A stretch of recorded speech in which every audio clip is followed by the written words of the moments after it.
முன்பொரு காலத்துல கேரள மாநிலத்தில் செழித்து வளர்ந்த நாடுதான் இந்த பந்தல ராஜ்யம். எங்க பார்த்தாலும் மரம், செடி, கொடி, பூக்கள்னு ரொம்பவே அழகான ஊரா இருந்துச்சு. அப்படிப்பட்ட இந்த ஊரை மன்னர் ராஜசேகரன் ஆட்சி செஞ்சுட்டு வந்தாரு. உங்களுக்கு ஐயப்பசாமி பிடிக்குன்னா இந்த வீடியோக்கு ஒரு லைக் பண்ணிக்கோங்க. அவரோட ஆட்சி காலத்துல அவரோட மக்கள் எந்த குறையும் இல்லாம சீரும் சிறப்புமா மகிழ்ச்சியா வாழ்ந்துட்டு வந்தாங்க. ஆனா மன்னரோட மனசுல மட்டும் ஒரு தீர்க்க முடியாத மிகப்பெரிய குறை இருந்தது. அதுதான் புத்திர பாக்கியம். இந்த குறைனால மன்னரும் மகாராணியும் மகிழ்ச்சி இல்லாம ரொம்பவே உடைஞ்சு போய் இருந்தாங்க. மன்னரும் மகாராணியும் இறைவன் கிட்ட வேண்டாதனாலே இல்ல, இருந்தாலும் இறைவன் இருக்கிற கோவிலுக்கு போய் தினமும் வேண்டிட்டு வந்தாங்க. அப்போ ஒரு நாள் அதிகாலையில மன்னரும் அவரோட அமைச்சரும் அவரோட சிப்பாய்களும் சேர்ந்து நாட்டை வலம் வந்துட்டு இருந்தாங்க. மன்னருக்கு அந்த நாள் எப்பவும் இல்லாத மாதிரி ரொம்பவே பிரகாசமாவும் மகிழ்ச்சியாவும் இருந்துச்சு. அப்போ அடர்ந்த காட்டுக்குள்ள ஒரு பிறந்த குழந்தையோட அழுகை சத்தம் கேட்டுச்சு. அதை கவனிச்ச மன்னர் குதிரையை நிறுத்திட்டு குழந்தை சத்தம் கேட்கிற பக்கம் போறாரு. அங்க போய் பார்த்தா மன்னருக்கு ஒரே ஆச்சரியம். ஏன்னா ஒரு பிறந்த குழந்தை மணிமாலைகள்லாம் போட்டுட்டு கை கால்கள் எல்லாம் ஆட்டிட்டு அழுதுட்டு இருந்தது. மன்னரோட மனசுல நிறைய கேள்வி வந்தது. யார் இந்த குழந்தை? இங்க எப்படி வந்தது? கொடிய மிருகங்கள் வாழும் இந்த அடர்ந்த காட்டுக்குள்ள இந்த குழந்தையை யார் விட்டுட்டு போனாங்க? உடனே சிப்பாய்களை கூப்பிட்டு, சிப்பாய்களே, இந்த குழந்தையோட பெற்றோர்கள் இங்க எங்கேயும் இருக்கிறார்களா என்று பாருங்கள்னு அனுப்பி வைக்கிறாரு. அதே மாதிரி கீழே இருந்த அந்த குழந்தைய தூக்கி கையில வச்சு அரவணைச்சுக்கிறாரு. சிப்பாய்களும் கொஞ்ச நேரத்திலே திரும்பி வந்து, அப்படி எந்த மனித நடமாட்டமும் இங்கே இல்லை மன்னா அப்படின்னு சொல்றாங்க. அதை கேட்ட மன்னருக்கு ஒரே மகிழ்ச்சி. ஆஹா, நான் பிரார்த்தனை பண்ணியதால் ஈசன் கொடுத்த வரம் தான் இந்த குழந்தை அப்படின்னு பக்கத்துல இருக்க அமைச்சர்கிட்ட சொல்றாரு. அதை கேட்ட அமைச்சரும், ஆமாம் மன்னா, மிகவும் மகிழ்ச்சியாக இருக்கிறது அப்படின்னு சொல்லிட்டு மனசுக்குள்ளேயே வஞ்சம் திட்டிட்டு இருந்தான். ஏன்னா மன்னருக்கு வாரிசு கிடையாது. வாரிசு இல்லாத ராஜ்யம்னால மன்னருக்கு அப்புறம் இந்த ராஜ்யம் முழுசுமே நம்மளுக்கு தான் சொந்தம் அப்படின்னு நினைச்சிட்டு இருந்தான் அந்த அமைச்சர். ஆனா இன்னைக்கு அரசருக்கு காட்டுக்குள்ள ஒரு குழந்தை கிடைக்கவும் அமைச்சருக்கு தூக்கி வாரி போட்டுச்சு. இருந்தாலும் மனசுக்குள்ளேயே சரி இருக்கட்டும், காலம் வரும்போது இந்த குழந்தைய தீர்த்து கட்டிடலான்னு யோசிச்சுட்டு இருந்தான். அடுத்து அரசர் அந்த குழந்தையை எடுத்துக்கிட்டு ஊர்வலத்தோட ஊருக்குள்ள வந்தாரு. இந்த விஷயத்தை கேட்ட அரசி ரொம்பவே மகிழ்ச்சி பொங்க அரசரோட வருகைக்காக காத்துக்கிட்டு இருந்தாங்க. அடுத்து அரசர் வந்து அரசி கிட்ட குழந்தைய கொடுத்து நடந்த எல்லாத்தையும் சொல்லவும் ரெண்டு பேருக்குமே மனசுல இருந்த பாரமே குறைஞ்சது.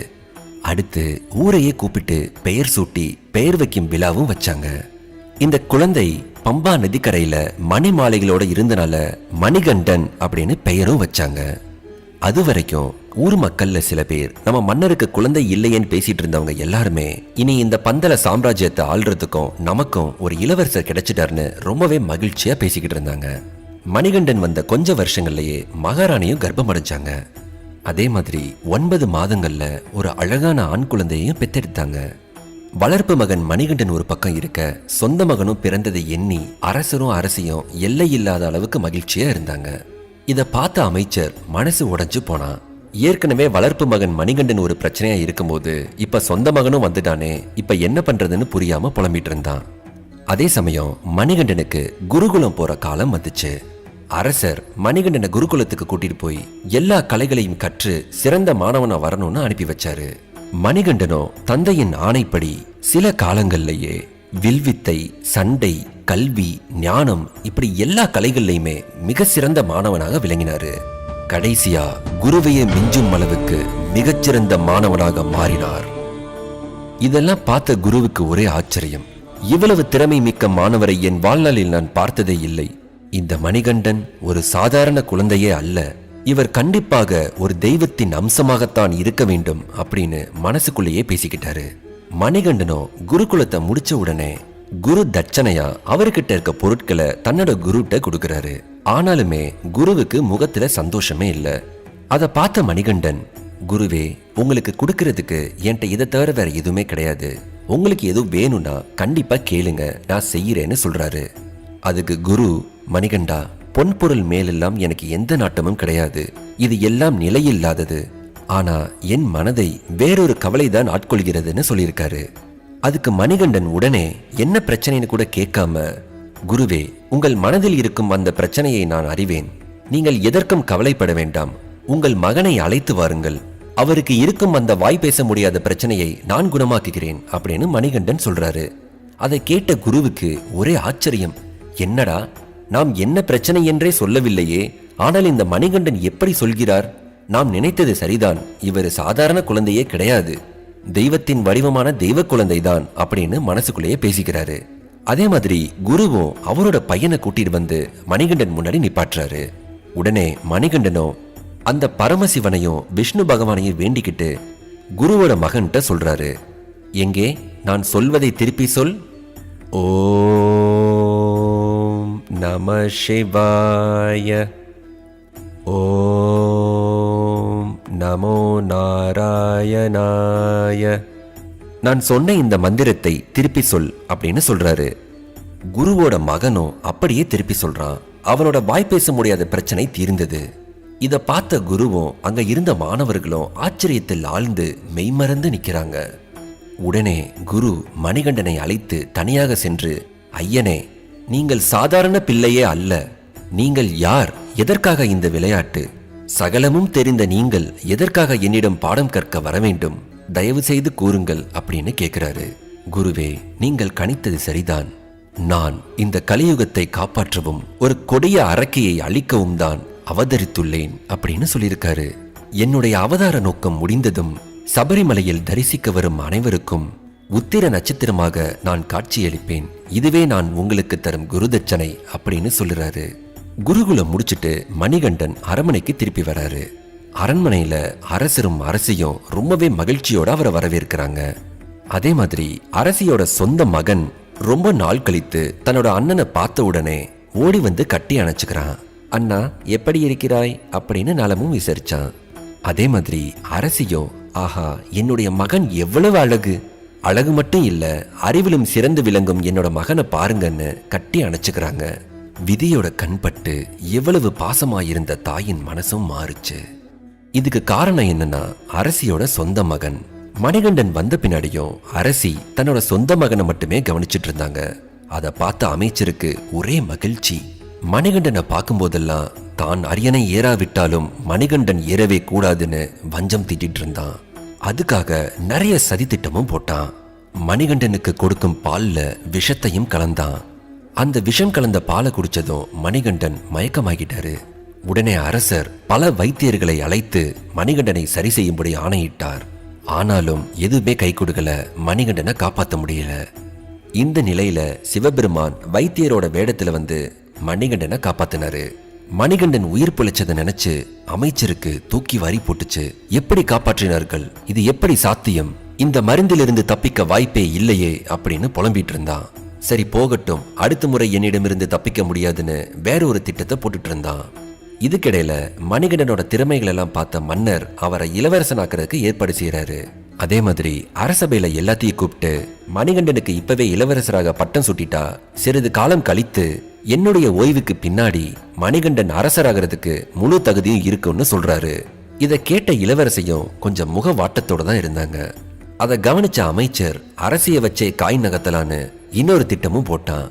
அதே மாதிரியே அன்னைக்கு இரவே அரசிய தனியா சந்திக்கிறான். அரசியாரே, உங்களோட அனுமதி இல்லாம உங்களை சந்திக்க வந்ததுக்கு முதல்ல மன்னிச்சுக்குங்க. ஏன்னா விஷயம் அவ்வளவு முக்கியமானது அப்படின்னு சொல்றான். என்ன விஷயம்னு சொல்லுங்க அமைச்சரேன்னு அரசி சொல்ல, அரசியாரே, உங்க மனசை காயப்படுத்திட்டு இருக்கிற பிரச்சனை என்னன்னு எனக்கு தெரியும். உங்க சொந்த மகன் இருக்கும்போது வளர்ப்பு மகன் எப்படி இளவரசன் ஆக முடியும்னு சொல்லி தீக்குச்சியை பொருத்தி போட்டுட்டு போயிட்டான். அதை கேட்ட அரசியும், ஊர் மக்கள் என்னை பார்த்து என்ன நினைப்பாங்க? சொந்த மகன் இருக்கும்போது ஏன் வளர்ப்பு மகனை இளவரசன் ஆக்குறாங்க? அரசியோட சொந்த மகனுக்கு திறமை இல்லையா? அவருக்கு அரசராகும் தகுதி இல்லையான்னு என்னென்னமோ பேசுவாங்களே. அதனால அடுத்த நாளே அரசர்கிட்ட பேசணும்னு முடிவு பண்றா. அதே மாதிரி அரசர்கிட்டையும் இந்த விஷயத்தை பத்தி பேசுறாங்க. ஆனா அரசர் மறுப்பு தெரிவிச்சிடுறாரு. வளர்ப்பு மகனா இருந்தாலும் மணிகண்டன் தான் நம்மளோட மூத்த மகன், அதனால அவன் தான் அரியணை ஏறணும்னு உறுதியா சொல்லிடுறாரு. இதனால அரசிக்கு மிகப்பெரிய ஏமாற்றம் தான் கிடைச்சது. இதை தெரிஞ்சுக்கிட்ட அமைச்சரும் அரசியும் சேர்ந்து ஒரு சதி திட்டம் போடுறாங்க. அதே மாதிரி ஒரு கஷ்டமான வேலையை மணிகண்டனுக்கு கொடுக்கலான்னு முடிவு பண்றாங்க. இந்த வேலையை செஞ்சு முடிக்கும் போது மணிகண்டன் கண்டிப்பா திரும்பி வர முடியாது. இதனால நம்மளோட மகன் தான் இளவரசன் ஆக முடியும்னு அரசியும் இந்த திட்டத்துக்கு ஒத்துக்கிட்டாங்க. இந்த வேலைக்காக ஒரு வைத்தியருக்கு பணம் கொடுத்து நடிக்கவும் வச்சாங்க. அந்த திட்டத்தின்படியே அரசி உடம்பு முடியாத மாதிரி பொய்யா நடிக்கிறாங்க. அதே மாதிரி அரசிக்கு தீர்க்க முடியாத தலைவலி வந்துருச்சு. இந்த தலைவலியை சரி பண்ணணும்னா புலிப்பாலை கொண்டு வரணும்.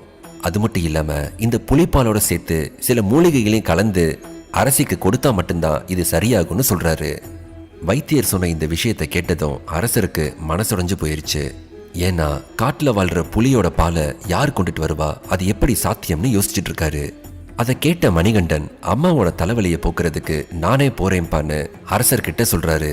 மணிகண்டனோட தெளிவான பேச்சையும் தீர்க்கமான பார்வையையும் பார்த்த அரசர், மணிகண்டா, உன்னோட திறமை மேல எனக்கு நம்பிக்கை இருக்கு, இருந்தாலும் நீ ரொம்ப கவனமா இருக்கணும், நீயும் ஜாக்கிரதையா திரும்பி வரணும்னு சொல்லி மன்னர் அவரை காட்டுக்கு அனுப்புறதுக்கு ஒத்துக்கிறாரு. இதை கேட்ட அமைச்சரும் அரசியும் ரொம்பவே மகிழ்ச்சியா இருந்தாங்க. மன்னர் ஒரு மிகப்பெரிய சிவபக்தர். அதனால காட்டுக்கு மணிகண்டன் அனுப்புறதுக்கு முன்னாடி ஈசனை வணங்கிட்டு ஒரு பையில முக்கன் தேங்காயையும் சில உணவுப் பொருட்களையும் வச்சு இருமுடியா கட்டி மணிகண்டன் கொடுத்து வழி அனுப்புறாரு. அதே சமயம் மணிகண்டன் அவதாரம் எடுத்ததற்கான நோக்கத்துக்கு நேரமும் வந்துச்சு.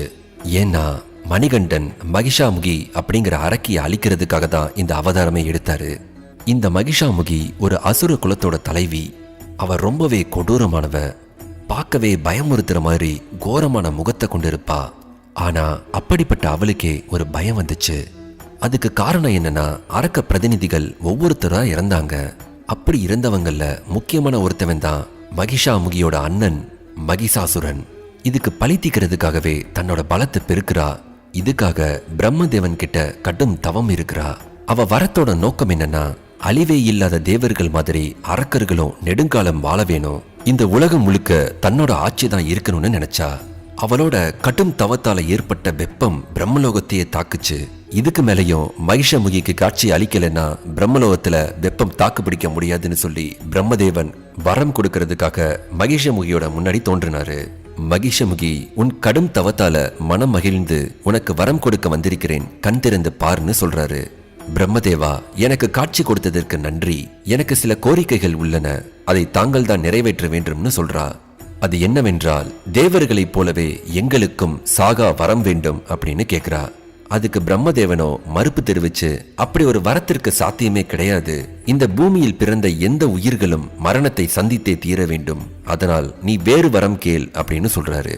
பிரம்மதேவா, தேவர்களைப் போலவே நாங்களும் சாகா வரம் பெற்று இவ்வுலகில் வாழ விரும்புகிறோம்னு மறுபடியும் அவ கேட்கும்போது, சரி, உனக்கு வேறு ஒரு வரம் தரேன். அது என்னன்னா, நீ எப்போ யாரால இறக்கணும்னு நினைக்கிறாயோ அவர்களால் மட்டுமே நீ இறப்பதற்கு உனக்கு வரம் தரேன் அப்படின்னு சொல்றாரு.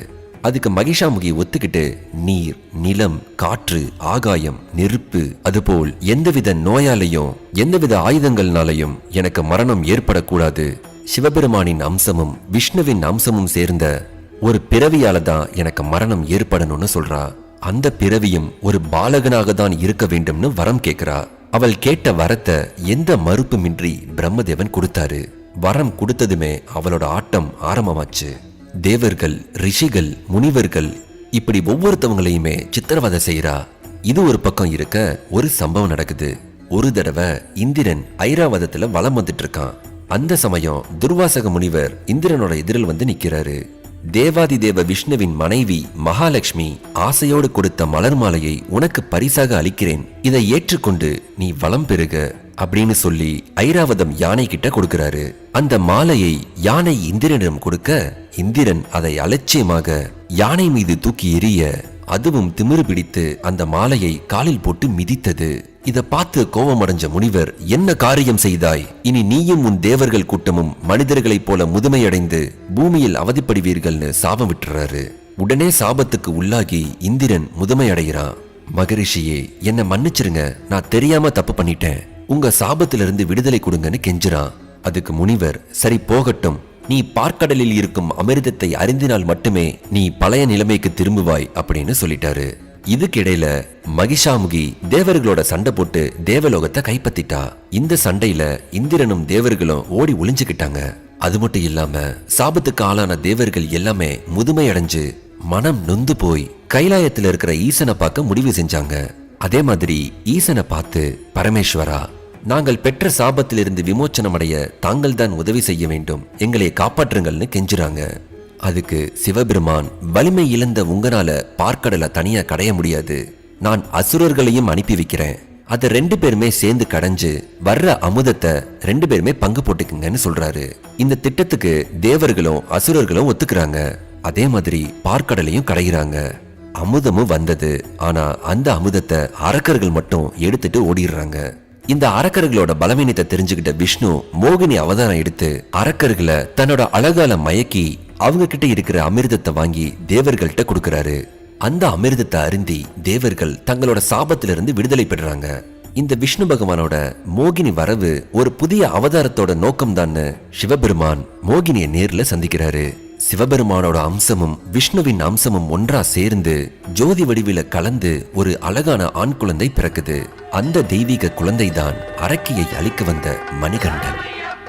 தேவர்களோட தந்திரத்தினால அரக்கர் குலத்துக்கு அமிர்தம் கிடைக்காம போனதை தெரிஞ்சுக்கிட்ட மகிஷாமுகி ரொம்பவே கோபம் அடைஞ்சா. அதனால முனிவர்களையும் ரிஷிகளையும் முன்னாடி விட ரொம்பவே கொடூரமா கொடுமைப்படுத்தினா. சிறிது காலம் போனதுக்கு அப்புறம் இந்த நிலையில தான் மணிகண்டன் புலிப்பால் தேடி காட்டுக்குள்ள வராரு. அவரோட வருகை சூரிய வெளிச்சம் போல பிரகாசமா தெரிஞ்சது. அவரோட வருகையை தெரிஞ்சுக்கிட்ட முனிவர்களும் ரிஷிகளும் அரக்கியால ஏற்பட்ட பிரச்சனைகளை சொல்லி மன்றாடுறாங்க. அதே சமயம் சிவபெருமானால அனுப்பப்பட்ட பூத கணங்களும் தேவர்களும் மணிகண்டனுக்கு பக்கபலமா ஒரு படையோட வர்றாங்க. மணிகண்டனோட வருகையை தெரிஞ்சுக்கிட்ட மகிஷாமுகி மணிகண்டனை எதிர்ப்பதற்காக பெரிய படைய உருவாக்குறா. மணிகண்டனும் தன்னோட அவதாரத்தோட நோக்கம் நிறைவேற போற கட்டம் இதுதான்னு தெரிஞ்சுக்கிட்டாரு. சிவபெருமானையும் விஷ்ணுவையும் வணங்கி யுத்தத்துக்கு தயாரானார் மணிகண்டன்.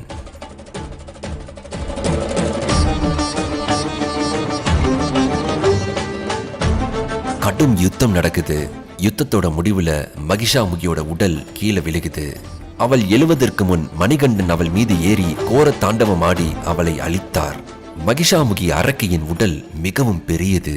இப்படியே விட்டால் இவள் உடல் இன்னும் பெரிதாகி சூரிய சந்திரனின் ஒளி இந்த பூமியை மறைத்துவிடும் என்று எண்ணி மணிகண்டன் மகிஷாமுகியின் உடலை பாதாளத்தில் தள்ளி கற்களை போட்டு மூடினார். அப்படி கற்களால மூடி மகிஷமுகியை புதைத்த இடம்தான் இன்றைக்கு கல்லிடம் குன்றுன்னு அழைக்கப்படுது. மணிகண்டனின் யுத்தத்தை காண காளையோடு வந்தார் ஈசன். அந்த காளையை பக்கத்தில் ஒரு மரத்தில் கட்டி வைத்தார். அதனாலதான் இன்னைக்கும் அந்த இடம் காளை கட்டின்னு அழைக்கப்படுது. மகிஷாமுகி மேல மணிகண்டனோட பாதம் பட்டனால சாபத்திலிருந்து விடுபட்டாள் லீலாவதி. சாப விமோச்சனம் பெற்ற லீலாவதி மணிகண்டனை வணங்கி, இனி நான் உங்களுக்கே அடிமை, நீங்கள் என்னை திருமணம் செய்து கொள்ளுங்கள்னு கேட்கிறா.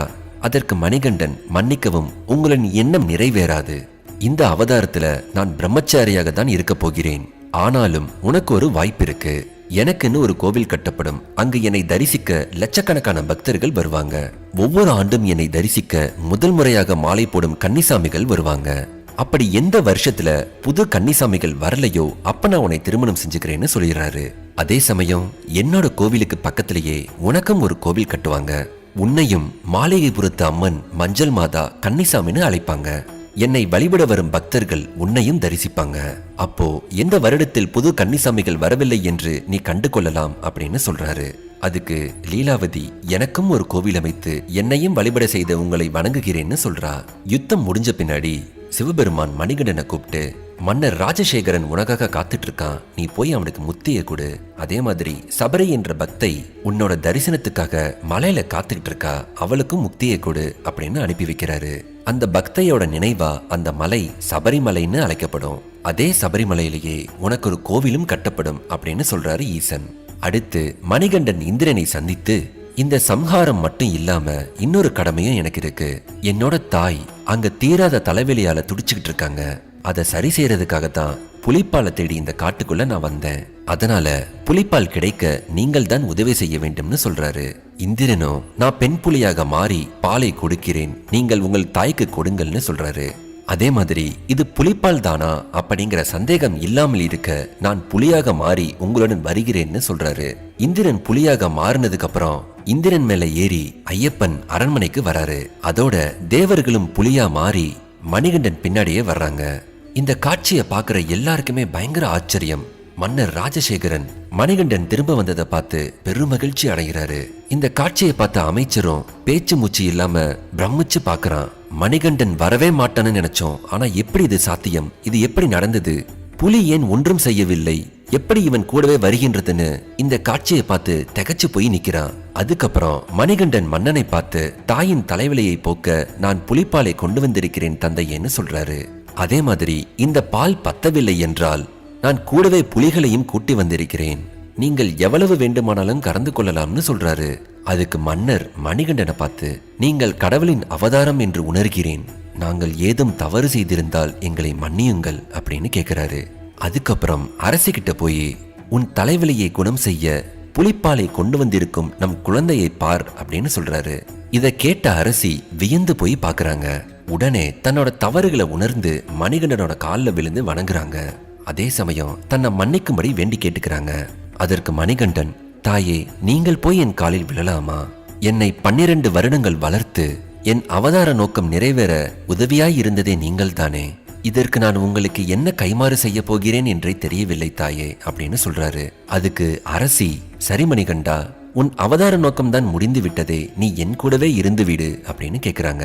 அதற்கு மணிகண்டனோ, இல்லை அம்மா, எனக்கு இன்னும் சில கடமைகள் இருக்கு, எனக்குன்னு பக்தர்கள் வந்து வணங்குவாங்க, அவங்களுக்கு நான் ஒரு இடத்துல இருந்து அருள் செய்யணும், என்னையை தேடி வரும் அவர்களுக்கு நான் வேண்டிய வரங்களை கொடுப்பதே என் கடமை என்றார். அதுக்கப்புறம், தந்தையே, உங்கள் ராஜ்யத்தில் எனக்கு ஒரு இடம் வேண்டும், அங்கிருந்து நான் மக்களுக்கு அருள் செய்ய போகிறேன் அப்படின்னு சொல்றாரு.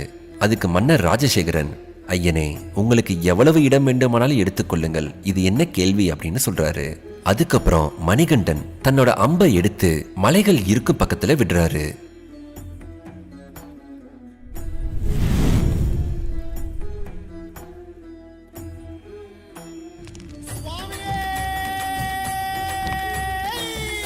அந்த அம்பு சென்று விழுந்த இடம்தான் சபரிமலை.